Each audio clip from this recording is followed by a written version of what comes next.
بسم اللہ الرحمن الرحیم۔ محمود صدیقی 1944 میں سکھر کے نزدیک ایک چھوٹے سے قصبے میں پیدا ہوئے تھے۔ ان کے والد انہیں عالم دین بنانا چاہتے تھے، لیکن وہ سیاست کی جانب مائل تھے۔ انہوں نے اپنی سیاسی زندگی کا آغاز سندھ پیپلز اسٹوڈنٹس فیڈریشن سے کیا۔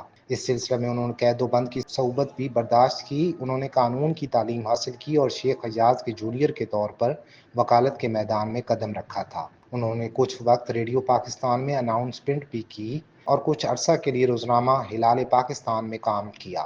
1973 میں محمود صدیقی نے پاکستان ٹیلی ویژن کے سندھی ڈرامہ بدمعاش سے اپنی ٹیلی ویژن کیریئر کا آغاز کیا اور زینت، گلن وار چوکری، تلاش اور رانی جی کہانی میں کام کر کے مقبولیت حاصل کی۔ رانی جی کہانی کو بعد میں دیواریں کے نام سے اردو میں بھی پیش کیا گیا، جس کے بعد محمود صدیقی نے ملک گیر شہرت حاصل کی۔ بعد ازاں اردو ڈرامہ سیریل جنگل، قربتوں کی تلاش، دنیا دیوانی اور کارواں نے ان کی شہرت کو مزید استحکام بخشا۔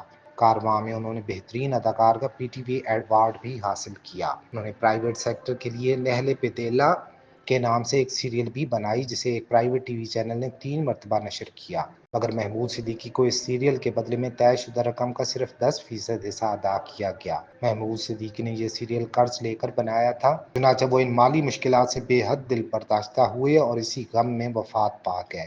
محمود صدیقی کراچی میں ڈالمیا کے نزدیک واقع قبرستان میں آسودہ خاک ہیں۔